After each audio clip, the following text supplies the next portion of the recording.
Aqui, nesta casa eu me encontrei.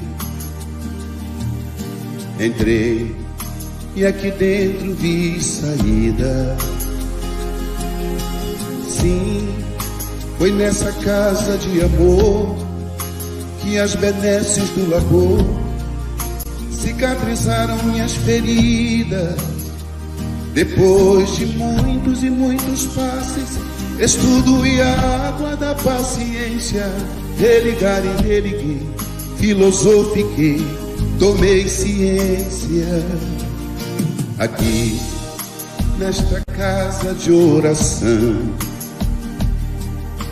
orei, pratiquei o evangelho. Sim, foi nesse pouso espiritual que eu conheci a vida real. Rompi de vez com um homem velho. Depois de muitas e muitas preces, palestras e água da fé, religar e religuei.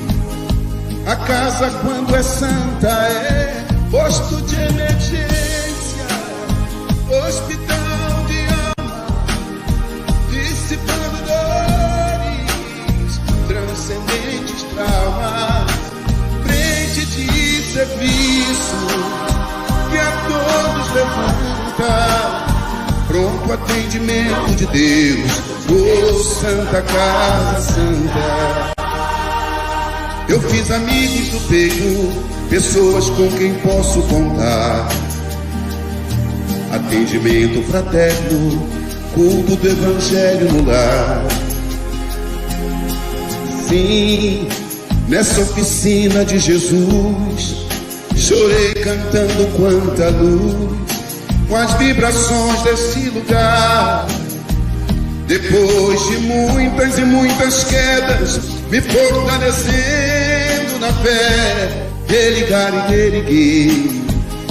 A casa, quando é santa, é posto de emergência, hospital de alma, dissipando dores, transcendentes traumas, frente de serviço que a todos levanta, pronto atendimento de Deus, oh Santa Casa Santa. Por isso canto e dou graças a Deus, secando lágrimas nos olhos meus. Depois de muitas e muitas preces, palestras e água da fé, religar e religuei. Toda casa, quando é santa, é posto de emergência, hospital de alma, dissipando dores, transcendentes traumas, frente de serviços que a todos levanta, pronto atendimento de Deus, oh Santa Casa Santa. Posto de emergência, hospital de almas, dissipando dores, transcendentes traumas, frente de serviço que a todos levanta, pronto atendimento de Deus, Santa Casa Santa. Frente de serviços que a todos levanta, pronto atendimento de Deus, Santa Casa Santa.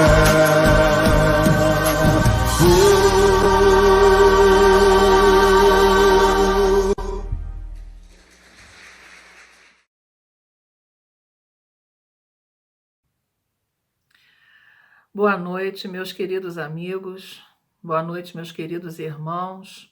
Estamos mais uma vez aqui, juntos em pensamento e sentimento, cada um em seu lar, mas estamos juntos conectados. Mais uma oportunidade para nosso aprendizado, o estudo dessa noite. E que todos realmente possam aproveitar esses momentos que o nosso irmão Daniel estará trazendo para nós uma passagem do Evangelho, que, como sempre, o Evangelho para nós é a nossa base, para que a gente se reforce cada vez mais nesses momentos que estamos vivendo, sempre com o pensamento em Jesus, com muita fé, com muita confiança. E para hoje nós vamos trazer uma leitura do Fonte Viva, que é a nossa harmonização. É a leitura que se diz Ante a Luz da Verdade. O Fonte Viva é pelo Espírito Emmanuel, foi uma psicografia de Chico Xavier. Ante a Luz da Verdade.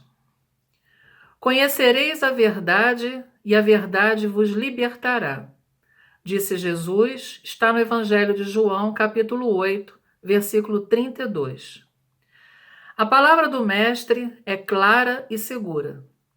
Não seremos libertados pelos aspectos da verdade ou pelas verdades provisórias de que sejamos detentores no círculo das afirmações apaixonadas a que nos inclinemos. Muitos, em política, filosofia, ciência e religião, se afeiçoam a certos ângulos da verdade e transformam a própria vida numa trincheira de luta desesperada, a pretexto de defendê-la quando não passam de prisioneiros do ponto de vista. Muitos aceitam a verdade, estendem-lhe as lições, advogam-lhe a causa e proclamam-lhe os méritos. Entretanto, a verdade libertadora é aquela que conhecemos na atividade incessante do eterno bem. Penetrá-la é compreender as obrigações que nos competem. Discerni-la é renovar o próprio entendimento e converter a existência num campo de responsabilidade para com o melhor. Só existe verdadeira liberdade na submissão ao dever fielmente cumprido. Conhecer, portanto, a verdade é perceber o sentido da vida. Perceber o sentido da vida é crescer em serviço e burilamento constantes. Observa desse modo a tua posição diante da luz. Quem apenas vislumbra a glória ofuscante da realidade, fala muito e age menos. Quem, todavia, lhe penetra a grandeza indefinível, age mais e fala menos. Então, meus irmãos, vamos agora, eu convido vocês a colocar na nossa tela mental nosso querido Mestre Jesus. Vamos, em coração, conversar um pouquinho com ele. Então, vamos juntos. Querido Mestre, amigo de todas as horas, agradecemos, Senhor, a oportunidade que estamos tendo de, mesmo longe de nossas casas espíritas, temos a grande condição de estarmos juntos, trazendo reflexões importantes para o nosso fortalecimento diário. Envolva, Senhor, a todos os lares, una a cada um ao teu coração, Mestre. Que a tua luz, que a tua paz esteja sempre presente conosco. Envolva nosso irmão Daniel, que fará o estudo desta noite, e que suas palavras sejam tranquilas para os nossos entendimentos. Obrigado, Senhor, pela tua luz, pela tua harmonia. Esteja sempre conosco, hoje e sempre. Que assim seja. Então, meus irmãos, nós vamos agora com a palestra com Daniel Gomes, tarefeiro da nossa casa, Centro Espírita Casa da Paz. Um bom estudo para todos e estejam em paz.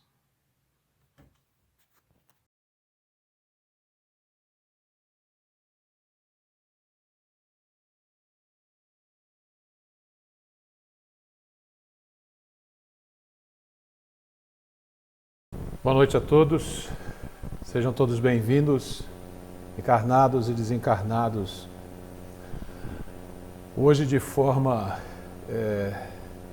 virtual, para mais esse nosso estudo da Casa da Paz. O tema proposto para a noite de hoje encontra-se no Evangelho, no seu capítulo 25, dos itens 1 a 5, cujo tema é Ajuda-te a ti mesmo, que o céu te ajudará. Antes de começar especificamente o estudo, vamos dar uma introdução através de um interessante conto, uma narrativa de um conto muito ilustrativo sobre o assunto em questão. Um sábio caminhava com seus discípulos exatamente numa estrada muito tortuosa e deparou com um senhor que estava tentando tirar o seu carro, que estava totalmente atolado num lamaçal. Sendo que observaram que ele só estava ajoelhado ao lado do carro, orando muito a Deus, para que Deus o pudesse ajudar. E mesmo diante dessa oração tão suplicante, os discípulos só observaram, se compadeceram, mas seguiram adiante. Então, o sábio, junto com os discípulos, 5 quilômetros à frente dessa situação, se depararam com uma cena muito semelhante. Um outro senhor, também, com o seu carro atolado no lodaçal. E ele, diferentemente do outro, estava esbravejando demais, irritado demais com aquela situação. Mas, enquanto reclamava, eu utilizava-se do esforço para tentar tirar o carro do lodaçal. Mas reclamava, mas estava se esforçando. E a partir dessa observação, desse esforço, o sábio então convocou os discípulos a ajudá-lo. E aí, com a ajuda deles, ele conseguiu tirar o carro do lodaçal e partir o seu caminho feliz da vida. Os discípulos ficaram meio acabrunhados diante das duas situações e questionaram então o sábio por que daquelas decisões. Por que não ajudamos o primeiro homem tão piedoso, tão temente a Deus, tão devotado, ajudando justamente aquele que estava totalmente rebelde, esbraguejando, revoltado com aquela situação? Aí o sábio trouxe a informação a eles.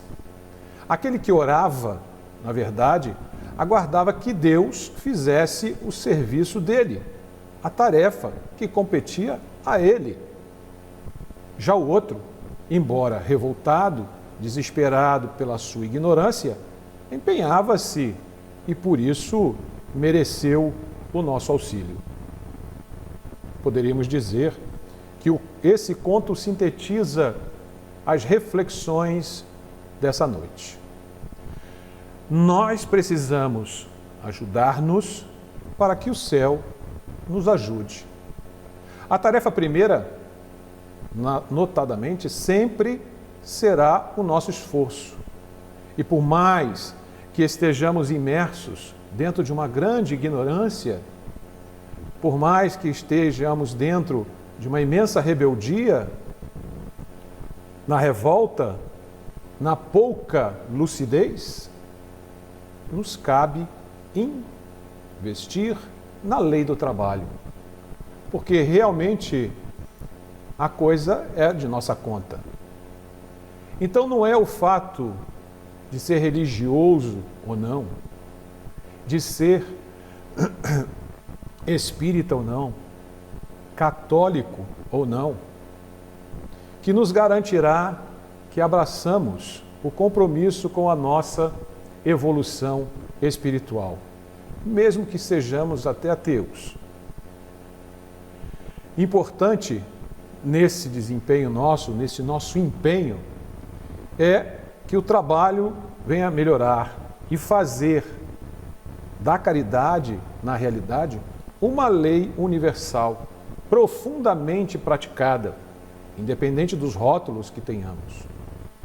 Então não é o rótulo que a gente se nomeia que garantirá que sejamos homens de bem.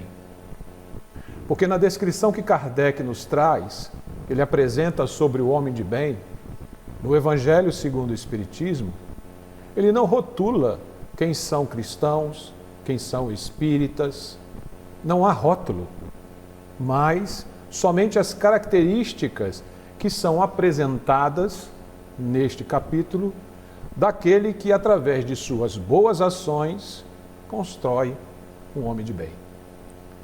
Então, esse conto, para nós, representa de maneira clara que, às vezes, mesmo na nossa mais infinita ignorância, mesmo ainda na condição de espírito muito rebeldes, que ainda somos, abracemos verdadeiramente a tarefa do bem, porque através dela, essa sim, será a nossa maior garantia de que o céu nos ajudará.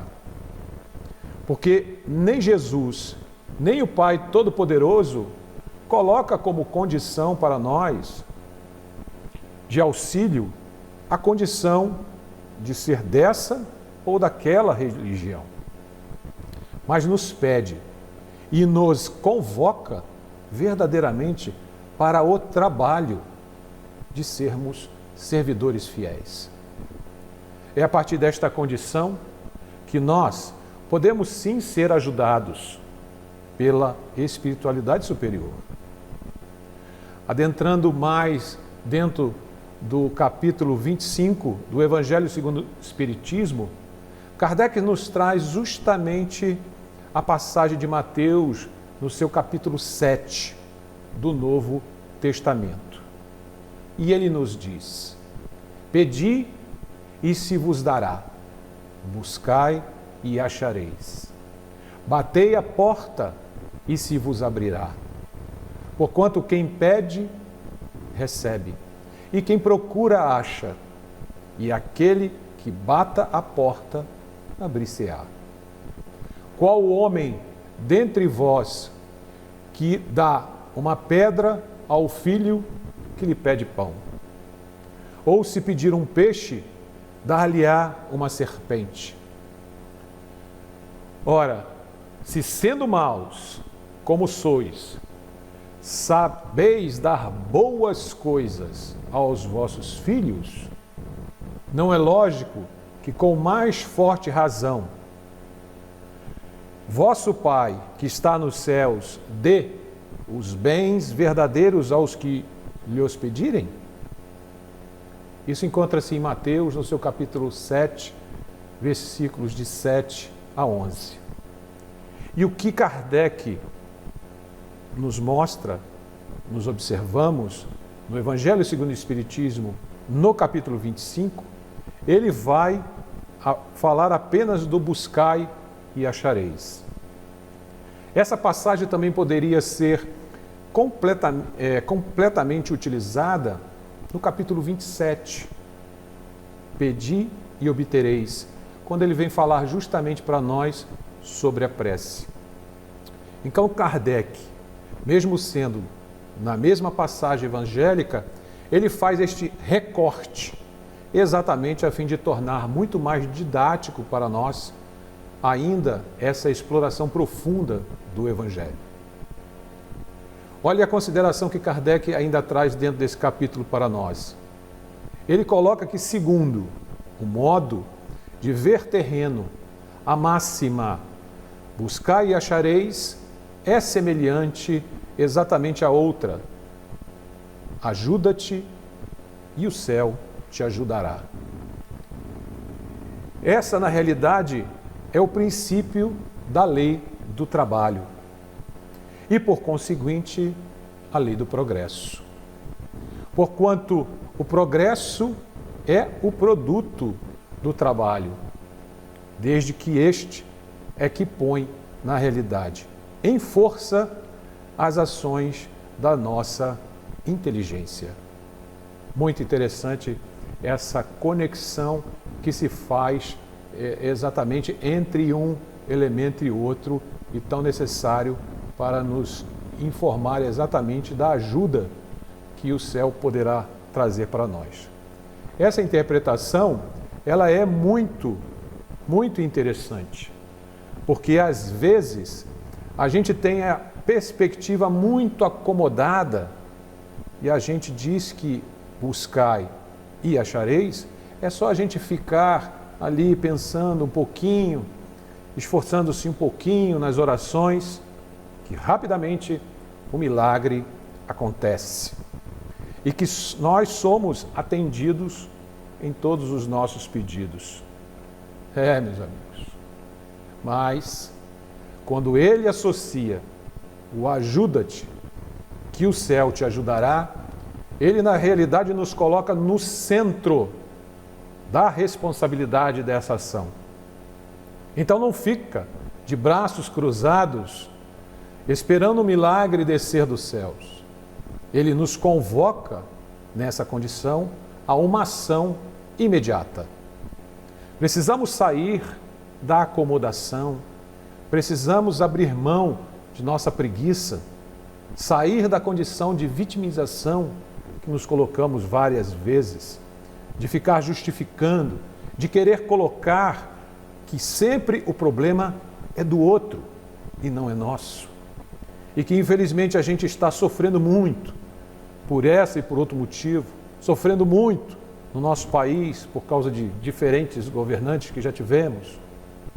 É no sentido de nos colocar para uma reflexão muito mais ampla e não eximir absolutamente ninguém dessa responsabilidade, mas nos chamar para essa responsabilidade ativa. Porque nós estamos, nesse momento, na lei do comodismo, na preguiça aprisionante que nos envolve tanto, onde, diante do problema, o único responsável, geralmente, jogamos na conta do outro. Diante das minhas dificuldades, eu só tenho de responsabilizar o outro. Fica muito mais cômodo, né? Muito mais fácil. E nisso, quando assim agimos, não crescemos, não trabalhamos, não pensamos em outras tantas possibilidades que poderíamos usar e sairmos desse lodaçal que muitas das vezes nós mesmos construímos. Não haverá possibilidade de uma única culpabilização, de um só governo, culpa de uma só pessoa, de uma só instituição. Este Brasil nosso e o planeta Terra foram construídos e estão sendo construídos através das nossas mãos, das nossas consciências, dos nossos comportamentos cotidianamente. E é nesse aspecto que Kardec nos provoca essa reflexão do ajuda-te. Nos traz essa condição de responsabilidade que a gente precisa se colocar como um eixo de coparticipação nesse trabalho que temos que fazer, no trabalho da edificação, no trabalho da moralização, principalmente no trabalho da construção da fraternidade universal, como dissemos, independentemente de qualquer tipo de rótulo que tenhamos. Quando Kardec nos coloca essa observação de que o ajuda-te, que o céu te ajudará, traz como premissa o princípio da lei do trabalho, é exatamente no sentido de dizer que, para que possamos receber ajuda, e aí sendo de maneira mais específica a ajuda do mundo espiritual, a ajuda da espiritualidade superior, nós precisamos efetivamente fazer a nossa parte. Não é só ficar esperando, né, que as coisas aconteçam e caiam de mão beijada para a gente. Com certeza é dever nosso cumprir sempre o nosso papel, aquele missão ainda tão fazemos referência quando nós estudamos principalmente a doutrina espírita. Todos nós não estamos aqui de passagem para fazer uma viagem simplesmente. Estamos aqui para aprender, estamos aqui para trabalhar. E o trabalho que devemos devotar o nosso maior compromisso, a fé e a perseverança, é o trabalho conosco mesmo. É o trabalho que devemos desbravar com relação à nossa própria superação pessoal e à nossa melhoria.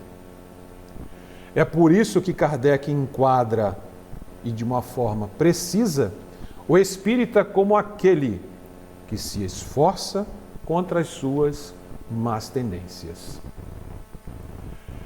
Quando a gente vem à casa espírita e aceita que, vindo para a palestra, convocando os passistas, e acha que vindo para a palestra, convocando os passistas para nos auxiliar, e também tomando água fluidificada, que a gente fazendo todo esse ritual estará garantindo o nosso trabalho, podemos fazer isso 10.000 vezes. Mas, se não nos ajudarmos efetivamente no processo de transformação íntima, com certeza o céu não nos ajudará. E não é que a terapêutica espírita não seja eficaz.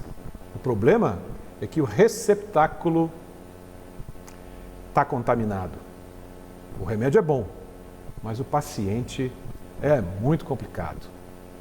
É aquele que acha que a garantia do elemento externo vai ser para ele responsável pela sua transformação interna. E Deus, com certeza, fará o trabalho por nós, não fará o trabalho por nós, porque se fosse assim, que mérito teria a sua criação? Que mérito teria atingirmos a nossa individualidade? Nosso livre-arbítrio. Deus é profundamente respeitoso com o nosso livre-arbítrio, porque é uma das suas leis e Ele não transgride as suas leis. Nós devemos fazer, por conta disso, com essa lei sagrada, nós devemos fazer efetivamente a nossa parte, se quisermos ser assistidos pela espiritualidade superior. Kardec também traz outras considerações nesse capítulo e ele faz observações interessantes através da lei do trabalho. Quando ele diz que Deus tivesse liberado os homens dos trabalhos físicos, os seus membros simplesmente atrofiariam. Que se livrasse do trabalho intelectual, seu espírito permaneceria na infância, principalmente nas condições instintivas dos animais. Então, por isso é que se lhe fez do trabalho uma necessidade. E aí ele disse: procura e acharás, trabalha e produzirás. Dessa maneira serás verdadeiramente filho de tuas obras. Terás dela verdadeiramente o mérito e serás recompensado de acordo com o que hajas feito. Sempre, a cada um segundo suas obras. Essa é verdadeiramente a referência que Jesus nos traz. E juntando-nos todos para alcançar um objetivo melhor no nosso planeta. Se não fosse assim, aí haveria uma predileção muito grande na criação, porque uns filhos seriam muito mais facilitados do que outros. Uns se esforçam, o outro não se esforça. E aí simplesmente teria os mesmos resultados. Então a referência seremos sempre nós mesmos. é do esforço empregado em nosso trabalho cotidianamente. Ele nos traz uma reflexão mais terrena, desse trabalho mais terreno. Todos nós devemos ser responsáveis pela nossa sobrevivência. Nós precisamos investir no trabalho como meio de aperfeiçoamento, seja para a nossa sobrevivência de sustento, seja para a nossa evolução a nível intelectual, né? Não adianta só rezar para passar nos concursos. Seque a sua pestana estudando. É isso que Deus espera de nós.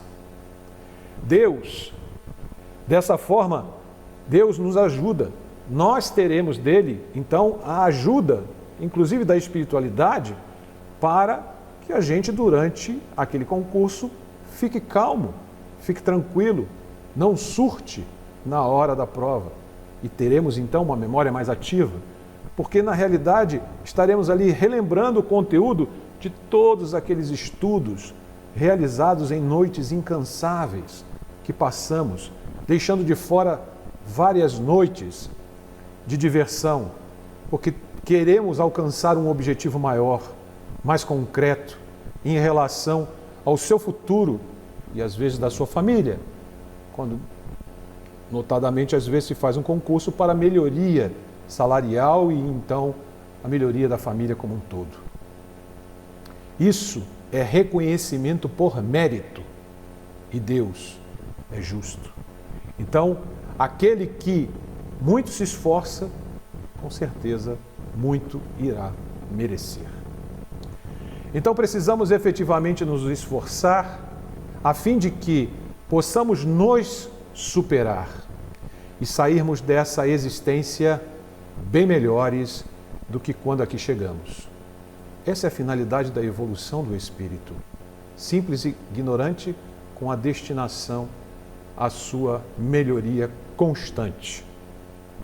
Kardec ainda faz a seguinte observação em virtude da aplicação desses princípios: que os espíritos não escondem, não acodem a poupar, impossível, o homem do trabalho das pesquisas, trazendo-lhes, a princípio, já feitas e prontas para serem utilizadas. Eles não fazem isso. A única coisa que ele faz para os espíritos, ele vem isentar o homem da lei do trabalho. Nunca. Ele vem unicamente mostrar-lhes a meta onde tem que alcançar, qual o objetivo que eles têm que ter para alcançar aquilo que precisam desenvolver. Então, ele sempre diz: anda e chegarás. Essa é o grande objetivo de tudo. Ele não vai trazer as coisas prontas. Você tem que dar os seus passos e caminhar em direção àquele objetivo. E Jesus não brinca em serviço, com certeza nunca. E colocou seres de outros planetas, inclusive mais avançados, para nos auxiliar nesse momento difícil que está sendo esta virada, nessa transição planetária que vem constantemente. E ao longo da história observamos isso, a chegada de auxílios de várias localidades, para que a gente possa receber essas informações vinda da espiritualidade, desenvolvendo várias vacinas, né? E desenvolvimento do planeta como um todo. Então, ele não eximirá nunca nós, seres humanos, de arregaçar a manga e fazermos a nossa parte. Nós teremos colaboradores, nunca executores exclusivos das nossas tarefas. Vejamos o nosso momento atual, a pandemia que assola o nosso planeta, a Covid-19. O número grandioso de pessoas que sucumbe diante desse inimigo invisível. E também o batalhão, o grande batalhão de cientistas, pesquisadores no mundo, afora, que tentam descobrir uma vacina ou um conjunto de medicamentos para combater essa nova peste, que, como tantas outras no passado, tiveram a sua cura. A peste negra, H1N1, varíola, a gripe espanhola e tantas outras. E inclui-se agora, infelizmente, um novo processo foi incluso no meio de tantos já existentes, como a bala perdida, acidente de carro, avião, ônibus, o câncer. Então agora temos mais uma motivação exatamente para o nosso desencarne ou retorno à pátria dos espíritos. E por conta disso, obviamente, temos que fazer a nossa parte. Devemos nos proteger ao máximo, respeitando as orientações médicas e sanitárias, enquanto aguardamos uma solução definitiva para essa questão. Então, se puder, fique em casa. E nós podemos relembrar que a literatura espírita nos esclarece que Joana de Ângeles, veneranda Joana de Ângeles, ela já tinha aula a respeito de psicologia analítica bem antes de Jung nascer. Porque tudo lá no mundo espiritual é muito mais avançado. Quem assistiu o Nosso Lar percebeu de maneira, assim, muito interessante que Nosso Lar foi escrito na década de 40 e tudo de tecnologia que aconteceu da década de 90 ao início dos anos de 2001, mais ou menos, já tinha sido apresentado por Chico em Nosso Lar, através de André Luiz. Então a gente já sabe, com absoluta certeza, do princípio da pluralidade dos mundos habitados. Sabe com total clareza e discernimento que existem mundos mais avançados do que o nosso. E existe toda uma evolução tecnológica no mundo espiritual totalmente consolidada. E porque simplesmente os espíritos não chegam, então, se é dessa forma, por que os espíritos então não chegam através de uma psicografia, através de uma mediunidade e nos diz logo o que a gente tem que fazer? Seria bom, né? Mas não é assim que funciona. Porque estaremos infringindo, na realidade, a lei do progresso, que está atrelada, como vimos, à lei do trabalho. Então, a nossa parte cabe a nós fazer. Imaginemos o compromisso que nós temos que ter conosco mesmos para esse trabalho de reforma íntima. É só parar, rezar e meditar que a coisa está feita? Não é só isso, com certeza. O trabalho da resignação está atrelado às profundas provações. O trabalho da conquista da paciência está atrelado, às vezes, até muitas vivências de violência, por exemplo. O trabalho da tolerância religiosa está atrelado a conviver com muitas diversidades religiosas, para que elas se aceitem, para que todos nós reconhecemos os nossos irmãos nos diversos segmentos que estão ao nosso redor. Esses são os nossos desafios verdadeiros. Não há possibilidade de amadurecer e crescermos, com certeza moralmente, sem passarmos por esses desafios necessários para a nossa evolução moral e espiritual. Uma boa observação muito interessante trazida por Richard Simonetti, muito interessante mesmo. Ele vem nos falar a respeito do ajuda-te que o céu te ajudará. E aí ele comenta em uma das características lamentáveis que o ser humano possui, fruto, óbvio, da sua imaturidade, a tendência à acomodação inspirada na interpretação equivocada da lei da causa e efeito, que induz a todos que têm essa interpretação equivocada a inércia em situações difíceis que são encaradas como um inexorável karma. Por engano, diz Simonetti. Karma é o que não pode ser mudado. Karma é a deficiência congênita. Karma é a esterilidade definitiva, a doença grave, a morte prematura. Karma é um problema insolúvel, prejuízo irreparável que podem acontecer nessas situações. Compete-nos a todos cultivar verdadeiramente a resignação quando essas coisas acontecerem e a submissão aos desígnios divinos, para que nós nos conservemos em paz, porque senão ficaremos extremamente revoltados com essas situações quando elas nos acontecerem. Então essa passagem de Richard Simonetti nos faz lembrar outra, atribuída a um autor desconhecido, quando ele nos diz o seguinte: Deus, conceda-me a serenidade para aceitar as coisas que eu não posso mudar, coragem para mudar as que posso, e sabedoria para reconhecer a diferença entre eles.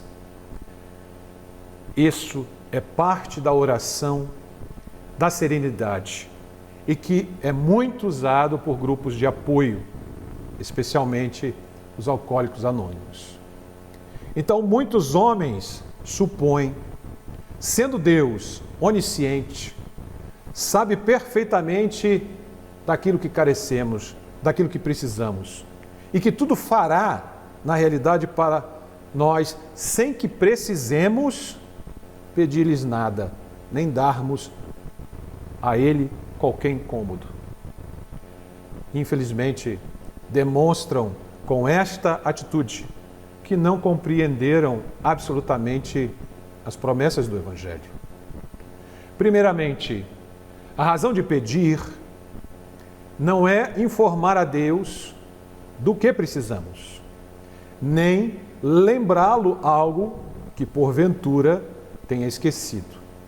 Porque de fato, Ele sabe de tudo a nosso respeito. E não é da sua natureza fazer-se rogado por derramar-nos as suas bênçãos.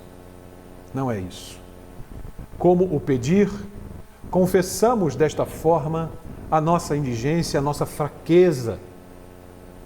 E com esse ato de humildade e de fé que precisamos ter, criamos aquelas condições de receptividade indispensáveis para que a graça divina possa verdadeiramente atuar sobre nós, fortalecendo-nos o ânimo, de modo a levarmos a bom termo os nossos empreendimentos, inspirando-nos soluções adequadas àquelas situações problemáticas que nos afligem, assim como trazem para nós paciência e resignação quando se trate de vencer uma prova extremamente difícil.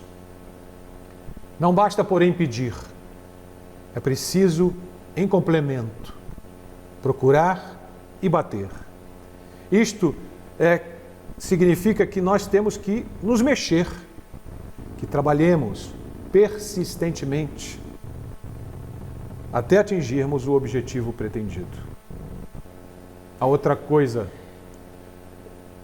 classe de homens que igualmente nada pedem a Deus, esses são chamados autossuficientes e que, confiando apenas em si, mesmo julgam tudo poderem conseguir, tudo, só com os recursos da sua inteligência e da sua operosidade.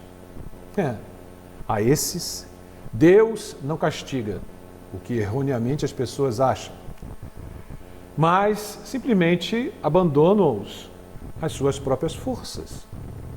Porque as quedas e frustrações que essas pessoas vão ter, que na certa virão elas a sofrer, irá incumbir-lhes de abater-lhe totalmente o orgulho, fazendo então que reconheçam as suas limitações e se voltem desta forma ao alto. Não sejamos, portanto, nem dos que se mantêm apáticos, inertes, esperando que Deus preveja e proveja tudo que eles precisam. E também que não sejamos do outro time, dos arrogantes, presunçosos, que acreditam poderem prescindir do auxílio de Deus. Oremos confiantes, trabalhemos perseverantes. Assim procedendo, com certeza, sempre acharemos que nos estenda as mãos amigas. Aquelas mãos amigas que aparecem quando a gente acha e procura, né? Está no desespero e elas sempre surgem para a gente. Todas as portas se abrirão, pois não há obstáculos diante do empenho de uma vontade inquebrantável, quando ela está totalmente aliada à fé viva e operante. Então, meus irmãos, busquemos nesses momentos de reflexão e principalmente nos momentos em que estamos passando, busquemos dentro das nossas consciências e das nossas atitudes a claridade necessária para, ao pedirmos, venhamos também a fazer por onde. Então, o ajuda-te a ti mesmo, que o céu te ajudará, necessita exatamente dessas condições. Que oremos confiantes, que trabalhemos perseverantes e dentro da nossa fé inquebrantável, viva e operante, possamos conquistar a abertura das portas que irão nos prometer e produzir em nós essa modificação que nós precisamos tanto. Essa evolução espiritual que nós tanto almejamos. Ficamos a pensar exatamente em tantas pessoas que necessitam desse amparo, que às vezes acabam se entregando profundamente em condições péssimas de sobrevida, porque não se esforçam, porque se entregam. Precisam se movimentar, precisam se mexer, precisam ter fé diante das dificuldades que a vida se apresenta. Precisamos ter dentro de cada um de nós essa oportunidade bendita, essa claridade no pensamento, para que a gente possa receber do alto tudo aquilo que Ele tem para nos oferecer. Utilizemos da nossa humildade no pedir e amparemos os nossos irmãos que estão ao nosso lado, em situação pior do que nós, independente da classe social, independente do culto religioso que professam.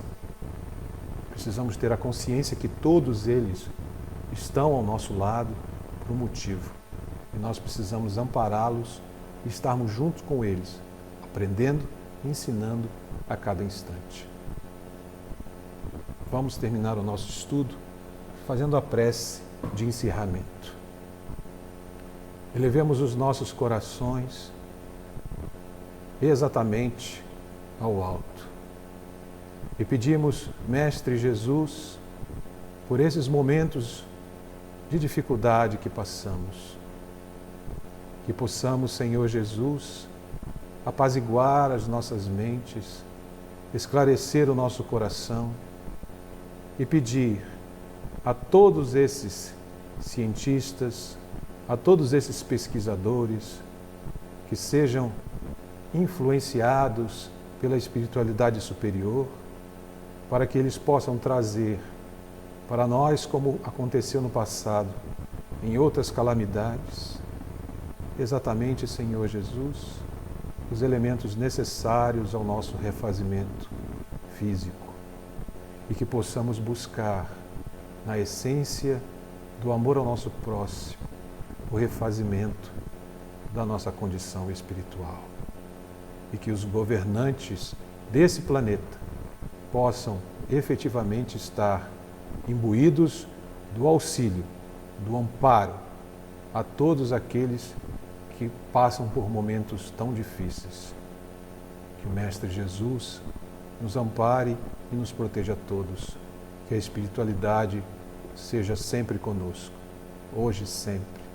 Graças a Deus.